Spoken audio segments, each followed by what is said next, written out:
Welcome to the Gruber Morning Show. I'm Pete Gruber. This is our EV podcast. Good morning. I'm Mark Schaffner, and my legs are not long enough for that car behind us. Yeah. All right, so let's talk about that. That's our background today, and that is a Lucid Air that is no longer a four-door grocery getter sedan.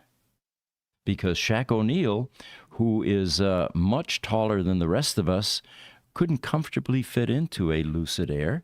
So a company actually modified this, and they converted it to a two-door.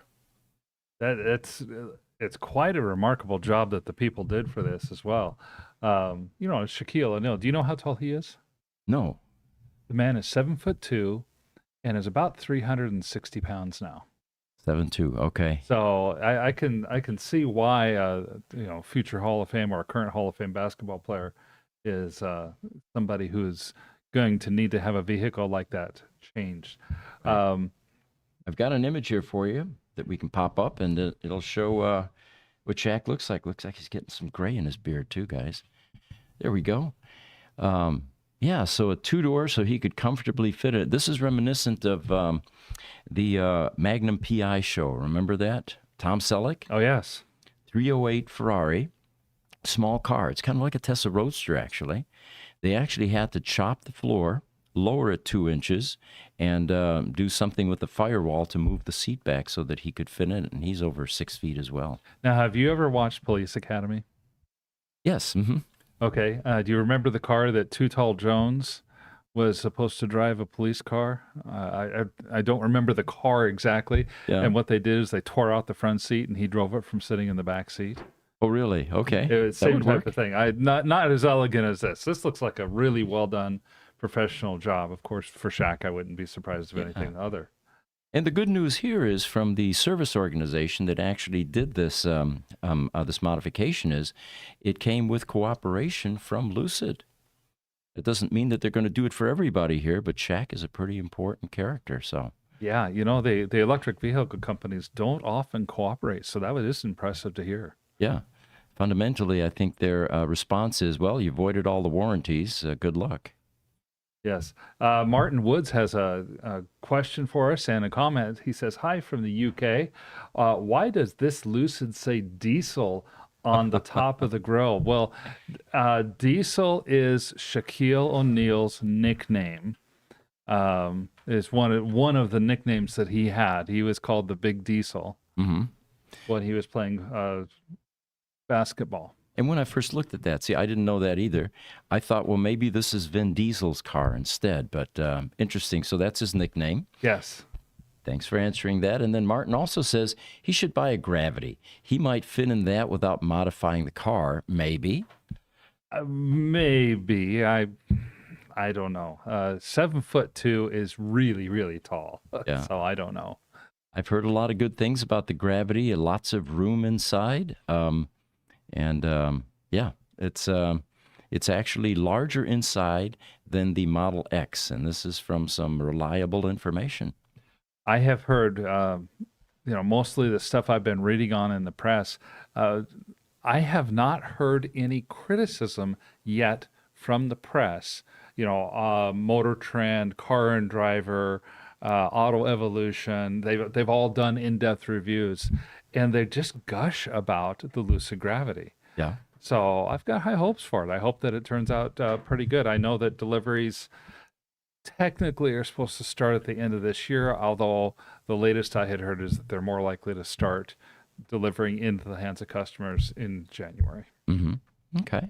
YouTube, Sammy Kamal's with us. Welcome, Sammy. He says, let's go, Lucid family. I was able to pick up 727 shares of Lucid this Tuesday morning, adding on and holding strong. Goonies never say die. Sammy, Lucid is finally starting to come up a little bit. I think there's a general lift in the EV marketplace that has brought the stocks of a lot of people up. Lucid, Rivian, Tesla, of course, has just gone stratospheric. It's on a tear. Yeah. It's truly on a tear, yeah. PYG KLB from YouTube, he says, I remember Will Chamberlain drove a VW Rabbit from the back seat. That's the one I was thinking of. Wilt Chamberlain is the one that was in the Police Academy movie. They had a little VW Rabbit, and he couldn't get into it, and so they just tore out the front seat, and he drove it from the back seat. Right way to do it. Instagram EV Smoke ATX. He said that's the true meaning of saying when you're money long for a long person. Okay. So got a headline for you guys here. I'm going to bring up the image here. There we go. Sweden apparently is the world's first country to install permanent electrified roads that can charge electric vehicles while driving.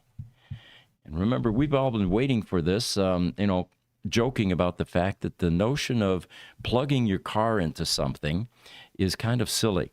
Yeah. And eventually that will go away, and we'll all laugh about that and say, I remember the days when I used to, it's kind of like putting 8-tracks into your car, right? Yes, exactly. Those days will be over soon. Cass, Aaron, do you know what an 8-track is? No clue.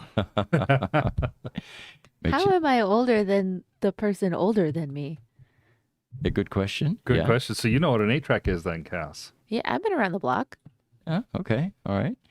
I used to repair those things. The biggest problem with those was the capstan inside would get gummy and sticky. Oh, yeah. And then it would wrap the tape and it would eat your 8-track. And we had more irate customers that would bring in their 8-track, pull it out of their car, right? Yep. Disconnect it and everything, but couldn't get the 8-track, the cassette out. Yeah. And they say, can you rescue it?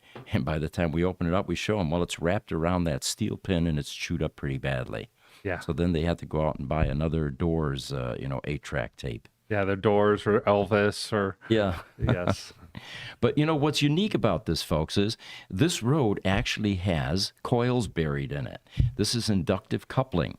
And there's a lot of infrastructure that goes into these roads. It's not cheap, it's expensive, but it is definitely a state-of-the-art attempt at making your car no longer need to plug in to charge. Now, of course, you combine that with the new photovoltaic paint, and we're hitting it from both sides, underneath and from the top. It's getting a charge. You almost don't even need a battery at that point once it gets really good. And that's what we're waiting for. Again, the notion of carrying over 1,000 pounds of DC storage around with you wherever you go is silly and absurd, but it's necessary right now. It's going to be antiquated at some point. I remember the last time we talked at length about these electric roads. There were some in testing. It was in Sweden, and they were talking about the idea that you don't have to do the entire road grid with electric inductive coils in order for it to be effective. Could be as little as 25 or 30% of the roads, especially though you focus on the ones that are highly traveled. Yeah, that makes sense. Yes. All right, another headline this week. It turns out customers who purchase or lease a new Model S now were eligible for free supercharging during the ownership of the vehicle. That was good until December 13th, which is now over. Right. And this offer was tied to their Tesla accounts. They had a lot of caveats on this one, though. Cannot be transferred to another vehicle. Remember, they actually promoted this this year at some point, that if you upgrade to a Model 3 or whatever, and you relinquish your Model S, the free supercharging was transferable to the new owner. Yes. And I think we ended up purchasing one or a couple like that for our lease program. Yeah, we purchased a couple that way. They do, and the other caveat here is this is not intended for business orders or vehicles used for commercial purposes like taxi, rideshare, or delivery services. They're excluded from this promotion. I mean, obviously, it costs Tesla money in electrical costs, lease costs for the spaces, and there's definitely a cost attached. It's kind of like the old ICE cars. Have you ever had an auto manufacturer that sold you a car and then said, okay, you're going to get free gasoline for the life of that car or your life? Yes. That's just not sustainable. And that's exactly how Tesla decided to handle this new program. They also have a caveat: in the event of excessive charging or unpaid fees related to supercharging, they may pull your free service. Which is kind of odd because this, it's a year-end promotion that they're doing. It looks like it started on the 13th and goes to the end of the year. And reading a little more about it, they also have bundled this with a $5,000 increase to the base price of the car. Yeah, that's true. That was sneaky. So is it really free, or is it that they're trying to get around or slide in a price increase, and now after the end of the year, you won't have free supercharging, but you know that the car price isn't going to go back down. And the original intent of the free supercharging was to stimulate sales, to motivate customers to buy these EVs. Yeah. We all looked at it and we knew, I mean, from a business standpoint, do the math, it's not sustainable, especially if you allow the vehicle to be grandfathered, no matter who owns it. And of course, people are beginning to realize that EVs can outlast ICE cars. Think of all the things that can go wrong in an ICE car: transmission, engine, all of those wear components. In an EV, you change that battery regularly. Those three-phase AC induction motors just seem to be bulletproof, except for the leaking problems. There's been a few leaking problems, but you're exactly right. The technology for that three-phase AC motor is old technology, actually. And I think about it. I'm setting up my father's old air compressor. It has a little 220-volt motor on it, and it's from 1974. It just runs. It just works. And it's 50 years old now. Right. It runs as well as it did the day he got it.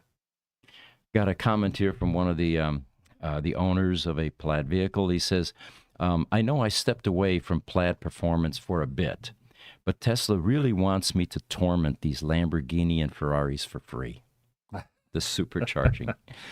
Well, and if you decide to keep one of these cars for several years, even with the $5,000 price increase, it's really a bargain, honestly. Mm-hmm. So we've got another comment here. Martin Woods. Oh, Highlander joined us. Hi, Marty. It's Highlander. Martin says, Aptera is getting close to production. Would love to have Aptera solar on the glass roof of my Tesla Model Y to stop the phantom drain and get some free electrons from the sun. That would be a good idea. That would be a good idea. That would be really cool. Aptera is hoping to start their production in the early part of 2025. And ideally, and I call this their pie in the sky number, they think they could sell 7,000 cars next year. Really? Yeah, that's a substantial amount, actually, for a startup like that. So what do we think about Tesla stock? Well, you had some ideas. I do have some ideas. First, of course, seeing Tesla stock hit record levels right now. As of just pre-broadcast, it was at 477 after hitting an all-time high of 483. Now, granted, people might say, "Well, hang on a second. Tesla stock used to be $1,000. Why is 483 an all-time high?" Because the Tesla stock that was $1,000 was split on a 3-for-1 split and turned into $333 shares. Long story short, though, it seems that the analysts have finally figured out that Tesla is more than a car company. And part of the stock price that's being priced in is for cars, and part of it's for stationary battery storage, and part is for artificial intelligence, the robots, and part of what is for autonomous driving. There are some analysts that are pegging Tesla to go up to as much as $650 or $750 in this run-up. Wow. I was kind of surprised when I saw that. But I do like seeing that they're finally beginning to say there is value to what Tesla's doing in a lot of these different areas, and recognizing that Tesla is not just a car company. Exactly, yes. All right, you too, Martin Woods. He said, Lucid Air seems to be outselling the Model S, which is why I think Tesla is offering free supercharging for life on the Model S. Wow, now that would be a great gimmick for Lucid to do, but they don't have any supercharging capability yet. Not on the Air, not yet. On Facebook, Paul J says, I think it's funny how many diesel chargers are powering the electric chargers. Yeah. All right. Well, so got another image for you here. And this one, see if I can bring that up here. No, it's not in my lineup. All right. Well, I'll give you the verbal version of it then. Jaguar, breaking news, ordered to fire its marketing staff after Type 00 electric car reveal. Well, we were all speculating, did it really have its intended effect? Because of all of the visibility it created. When you hate something that badly, it generates a lot of churn, a lot of attention. And we thought that might be considered a win for Jaguar. But apparently, there are some people that are being relieved of their duties there as a result of this. I did some more reading to find out if this was Jaguar doing this, if this was Tata Motors, which is a Chinese vehicle Indian. company, or India. I'm India, sorry, yep. Indian company. They own the Jaguar brand,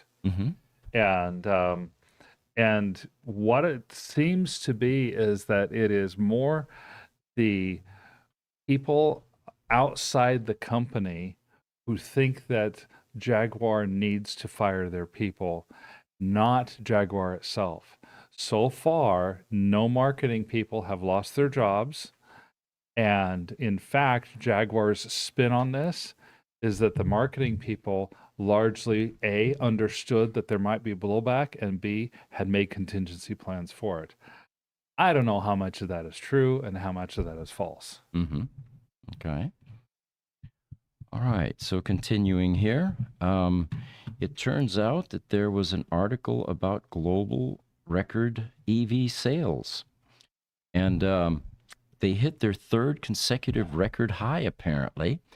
And it goes like this. Global sales of fully electric and plug-in hybrid vehicles rose for the seventh consecutive month in November, jumping to a plus 32% year to year for a third consecutive record high. You know, you hear so much mixed information about what's going on with EV adoption. And it looks like there's a lot of conflicting information. But in the meantime, the EV companies are prospering and seem to be doing well. I tried to dig a little bit more myself into this. It looks like like we were talking about last month, this is being driven by China. Mm-hmm. Honestly, there's something to the idea of having an inexpensive, reliable electric vehicle. The Chinese love it. Mm-hmm. Almost 70% of their sales in the month of November was EV based. Europe is holding flat, maybe a slight decline, although it's a year-over-year increase from 2023. And the U.S. and Canada, North America, basically, is up about 17%. I was pretty impressed, actually, to hear that the U.S. and Canada was up by close to 17% year-over-year growth. That's a good number. China, eventually, I'm going to go on record and predict in about 2 years to 3 years, the Chinese market's going to become saturated. Almost everybody's going to be on the EV bandwagon at that point in China. And then it's going to make worldwide news that EV sales are dropping. Interesting. Yeah. The Chinese market will be full and saturated, and they won't have the EVs to be able to sell. Mm-hmm. And, there won't be the new customer base. At that point, the naysayers are going to be like, oh, EVs are going to die because look at the sales, they're tanking. Well, there'll be plenty of market share, plenty of sales going on elsewhere in the world. Lots of people chiming in, Highlander. And of course, Sandy Munro's team helped out and developed the Terra. And Martin Wood says FSD 13 is getting really good now. I think this is moving the stock. I've heard that as well. That's one of the things, yes. YouTube, PYGKLB, I remember 4 tracks, which 8 tracks were invented to compete with. Oh, wow. Goodness. Highlander Tata is definitely an Indian car company. And Instagram Solar Harayana says hydrogen future could change EV. I know there's some polarized opinions about that, especially Toyota, for example, but time will tell. It's kind of like Beta and VHS. Which of those is going to win? It kind of is. And, I saw something this last week that made the news. It was more scientific technical, so I didn't bring it in to talk about intentionally. It was talking about how many trillions of tons of naturally occurring hydrogen are now expected to be in the Earth's crust. In many cases, this hydrogen is in a pure enough form to basically be pulled out of the ground, put into tanks, and then put into cars or other things that need hydrogen. It's a really intriguing idea. And there are some places, especially I think it's Albania in Europe, where the hydrogen is being extracted from the ground. It is being somewhat refined to become more pure, but the field where the hydrogen field, as opposed to an oil field, seems to be replenishing itself. Really? Okay. And so it's not like oil that is taking, it takes millions of years A to form. non-renewable It's a yeah, non-renewable resource. resource. This hydrogen seems to be geothermically or just right through the geography of the ground. It seems to be forming as it's being extracted, and so they don't know how much hydrogen they'll be able to extract. They think that this, I think they call it green hydrogen. They think it might be an almost limitless supply. That might change the picture a little bit for these cars Fascinating. if this ends up being true. Yeah. Instagram, Captain Dave 825 says, what happens when the $7,500 EV subsidies go away? Good question. Good question. Look at Germany. Their subsidies went away, and see what's been happening there. Oh, YouTube, Martin Woods. Renault 5 EV is selling really well in France. If Jaguar made an electric modern version of the E-Type, it would sell like hotcakes, in my humble opinion. Interesting. I think Martin's right. Yeah. So we've got a couple of different segments. One is a new one that we're going to insert today, which is called Breaking News. And then we've got our social media people that are also going to share some information that they gathered over the last week. But we're going to start with Breaking News. And this is a segment where we're going to look at the news wire and see what's coming in. And this one starts with a new survey found that 60% of EV owners have charging anxiety. The other 40% are Tesla owners who just have regular anxiety about their CEO's tweets. Very true. Rolls-Royce unveiled the first electric car. It's called the Spectre, and it starts at $420,000 because apparently some people really want to make sure that their carbon footprint has a Gucci logo on it. Good point. Lucid says that the Gravity can go from 0 to 60 in under 3.5 seconds, which is coincidentally the same amount of time it takes their executives to burn through $1 million. They also claim that the Gravity has the most aerodynamic design of any SUV. Do we have a photo of that? We do. Let's bring that up here and show the Gravity. There we go. And this is the before and after. Oh, I'm sorry. That's That's Lucid Shaq's Air. car. Yeah, that's Shaq's car. All right, let's bring up a Gravity here so you can see what we're talking about. Let's see. All right. I am stuck here, but there we go. And there is a Gravity out here somewhere. To your left. There you That go. one, okay. And we got to bring that over to this screen. So that is the most aerodynamic design of any SUV. That is actually kind of like being the most athletic accountant. Sure, it's impressive, but does anyone really want that? Good point. Yes. Electric vehicle maker Rivian is in the news. They announced this week that they're cutting 10% of their workforce, saying that they need to focus on making cars people can actually afford, which is their polite way of saying, whoops, it turns out not everyone wants to spend $80,000 on a pickup truck that looks like Wall-E's girlfriend. Very true. Lucid Motors also announced that they sold 6,000 cars last year. Which, isn't that really just like saying they had a really expensive bake sale? Yeah. They're so desperate for sales, they're now offering a buy one, get one free deal. Unfortunately, most people can't even afford to buy the one. To get the one free. get the one. Okay. Apple officially canceled their electric car project this last week after spending billions of dollars and 10 years in development. Apparently, they couldn't figure out how to make it incompatible with all the other charging stations. Or require a $999 iWheel upgrade every 2 years. Do you have a picture of a Polestar? Dude, let's bring up the Polestar here. There we go. You see, Polestar, the Swedish EV maker, has unveiled their new SUV, which they claim is inspired by space travel. Though judging by that design, I'm pretty sure they meant inspired by someone who was high watching Star Trek. Yep. Hyundai and Kia reported that their EV sales have doubled in the past year. proving that people will buy anything if you make the warranty long enough. It's like getting married for just the health insurance, which, by the way, I get it. My wife had American Express health American insurance. Express, there you go. I'm not going to tell my wife that was one of the determining factors of getting married, but it does have some weight, I suppose.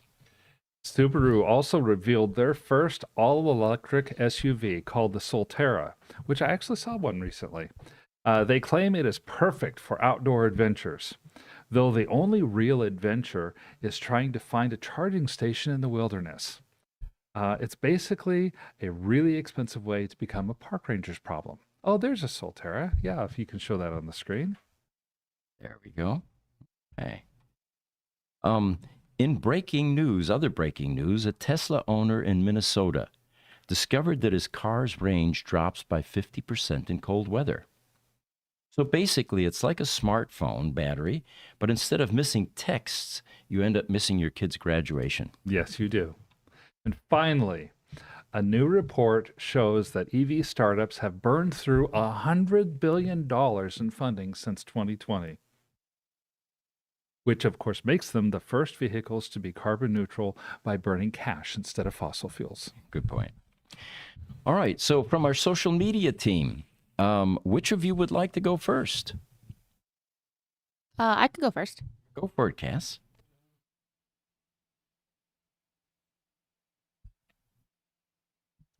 Holder? Okay. Technical difficulties. There we go. Out here for me. One, Oh, Hey, Cass. 2, or 1? you can start with 1. Okay. Yes. There we go. Yes, so we are going to be talking about the Ninja E-1 from Kawasaki. I kind of talked about it before when we first started doing these little teeny segments, but we are going to focus on the battery part of the E1. So there is the E1, very nice bike, very pretty, looks like a Ninja. It's very lightweight. It's the equivalent of a 25cc bike. For you guys have seen my bike. It is the same size as my bike, but my bike is heavier. Mine is a 399cc with a 4-cylinder engine. The idea for this bike in particular is urban commuting. So not racing in any way, cannot go fast enough. It may be as big as my bike, but definitely not as fast as my bike. It's got a brushless electric motor with the power rating of 5 kilowatts, reaching the maximum rating of 9 kilowatts, transmission in a single ratio. The electric motor means there's no clutch or shift lever, but if you go to image 2, Give me a second here. There we go. We've got image 2. yep, you just got to use your arrows. Okay. So it's got its front brake and the rear brake still. They opted for still having the rear brake instead of putting it on the 2 sides like a scooter. 3 is the E1 versus my Ninja ZX4R, aka Monarch. They are, like I said, the same size, as in physical size, not engine size. The wet weight of the E1, so with its batteries fully charged, is 309 pounds. My wet weight with a full tank is 414 pounds, which is significantly heavier. And then the 650 wet weight, which is a little bit faster than my bike, is even more heavy, like is 100 pounds heavier than that, which is wild because our bikes are still faster than that one, even though ours weigh more. But we do have to remember that the E1 is built for commuting and not speed. So mine and a 650 are built for the track. Mine specifically is built for the track. It has a sports mode on it. that is for urban commuting. So I can't even take an E1 from Surprise all the way here. I won't survive a charge. I might make it if I'm an eco. Okay. Well, then you won't make it because you'll get run over. That's true. I would not be fast enough. I can't go on the freeway on an E1. I can, however, go on the freeway on my ZX4R. The E1 has a boost mode, which mainly helps with the launch of the bike. You can go to the next one too and see kind of the wheel difference. And like I said, this one is for urban commuting. So the wheels are thinner, which makes it easier for it to maneuver quickly around obstacles. Mine is still kind of that way, but like I said, mine's more track based and not like urban based. So the whole idea that Kawasaki had was for people who are in urban areas, kind of like Chicago or New York, you know, in that sense, where they can kind of slip through traffic. Now that we kind of have like the base and the idea of it, the battery on this bike, you can go ahead and continue. You can see there's two batteries, two lithium ion batteries, each weigh 25 pounds roughly. And then you can continue. The capacity is 30 ampere hour, and it operates at 50 volts. Both batteries are 30 AH combined, two ways for charging. If you continue, you can see that you can remove them, and it has even like that particular part of the tank, and I'm using air quotes because that is where the tank of the engine would end up being, is also like a little storage. So you remove the storage and then you can remove the batteries. The batteries have a docking station if you continue. That's where you can charge it. So you have the option for charging it, but you also, if you continue, have the option for docking it at home. But each docking station can only hold one battery, which I find really interesting and kind of silly, instead of having a docking station for two batteries. Each battery you can actually use in tandem or separately. So you can use the bike when each battery has a different level of charge, which I also kind of find interesting. I don't know why they decided to do that, but they did. The charge time on each of those batteries is a little over 3.5 hours. The eco mode uses one battery at a time, with the max speed of 40 to 47 miles an hour. On the road mode, it uses both batteries and the max speed is 55 to 65 with the eco boost. The range on it is about 40 miles in range. Right. That's for here in Phoenix. I don't know that would even work. You know, your urban streets have anywhere from 40 to 50 mile an hour speed limits. So Right. you're finding yourself having to go to the higher mode. Wow. Right. It's like even in the heart of Phoenix, like you can hardly use this bike. It's not really practical. But if you're in Europe where all the cities are smaller and like closer together, or New York or Chicago, then you'd be able to use it. But here in America, it's kind of difficult. We're more spaced out. How many motorcycle riders did you see when you were in Europe? I'm not talking the little scooter riders because they're everywhere. Right. There were substantially more than are in the United States. And you could tell that it wasn't the sports bike type crowd. It was commuters. Okay. Oftentimes in business clothes and maybe leathers, covering that. But it was a primary mode of commuting. You know, it's harder to get your motorcycle's license in Europe than it is here in America. I did not know that. Yeah. So they have levels to their licenses. We only have one license. So we here in America can go out and get our license and then go ahead and buy a 1,000 bike. I'm looking over at Jesse because he wants to buy a 1,000 bike. 1,000cc bike is not recommended for new riders. It is not recommended for new riders, so I'm giving him the death But glare. this is America. We do what we want in America. Yeah. But I do know that some people in Europe will come and travel, take the MSF course here in America, and then once they have that, they can basically skip the levels and go straight back home and buy the bike that they want.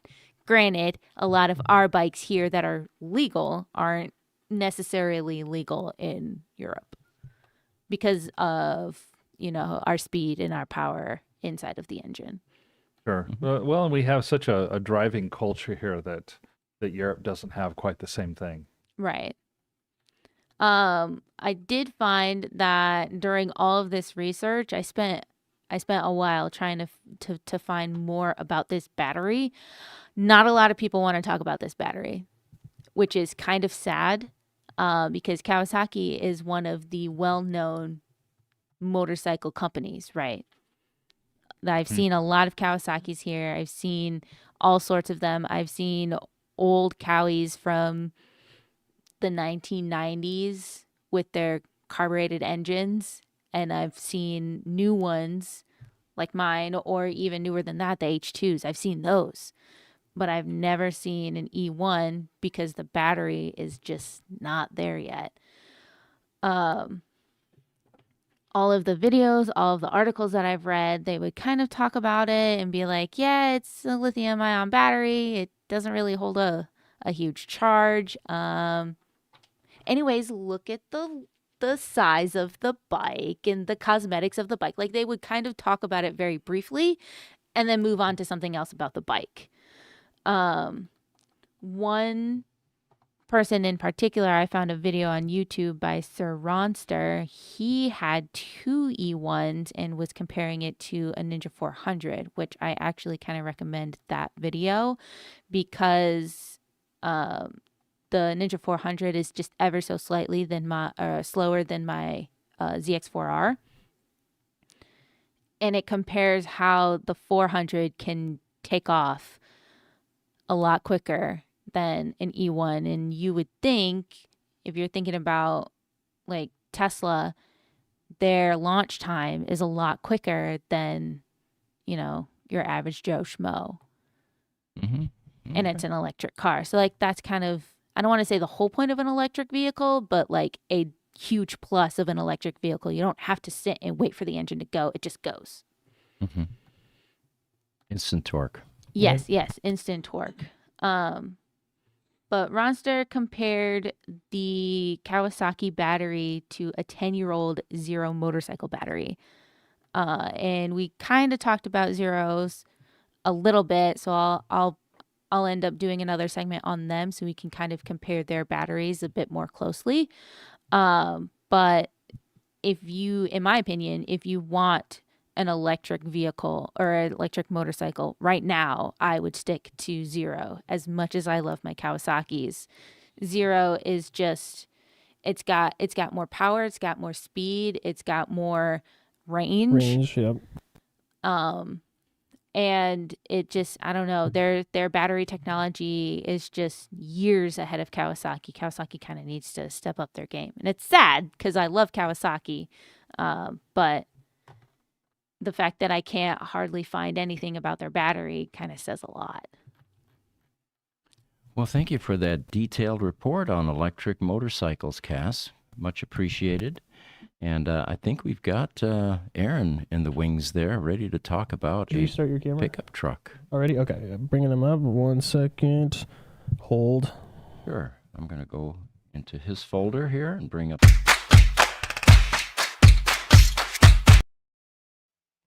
Hey, what's up, guys?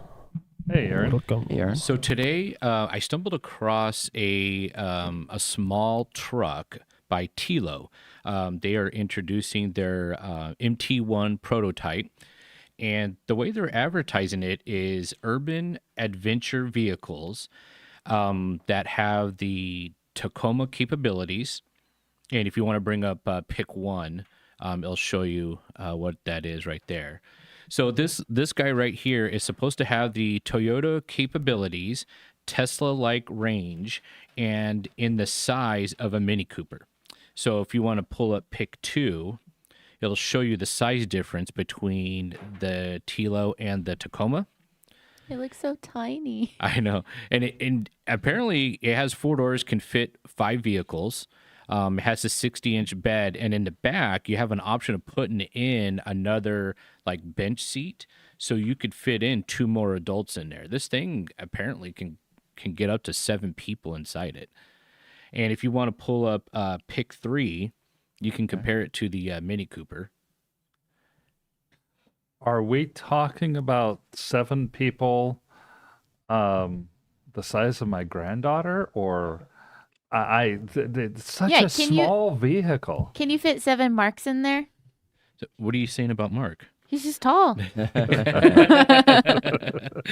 So this is very interesting. That's why it grabbed my attention. I kind of bumped it up because I actually had a different topic, but I was like, man, this thing is so intriguing. I got to talk about it today. Supposedly, yeah, you can put in about 7 adults. The payload on this is 1,600 pounds. Now, compared to the Tacoma is 1,700 pounds, and the Maverick is 1,500. These vehicles are going to start around 41,000, and for the longer range ones are going to get up to about 50,000. The range and charging with a 106 kilowatt battery is going to be about 350, and you're going to have about 210 miles of charge in about 20 minutes. The optional third row is what I'm talking about that goes into the back. And then I guess they're going to have some options where you can snap a cabin to the back and enclose it. It almost looks like an SUV. Okay, I think that's where the 7 people come in. Yeah. So if you could see that aerial view right there where the wheel well is, I think there's like an adapter that seat will snap into, and then you can have a cover, or you can probably just keep it open if you want to get a Jeep-like experience with it. But these things are kind of gaining some traction. They have their own Discord community on there where they talk about pre-sales, they talk about things that they're working on, and then they show them around like the San Francisco area, doing parallel parking, which is great for that area because, parking is... I took my F-150 there several years ago, and that was like the worst decision I ever made, was trying to park my F-150 in San Francisco. Yeah. I mean, it's definitely not a city that's made for big trucks, so... But getting back to the specs on this, it's got 6,600 pounds of towing capacity. The Tacoma is 6,500, and the Maverick is only 4,000. It's got 500 horsepower, 0 to 60 in 4 seconds. And as of right now, they have over 3,700 reservations, and they are going to start production in 2025.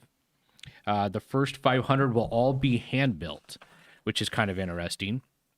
And then, you already showed pick 4, which is the aerial view.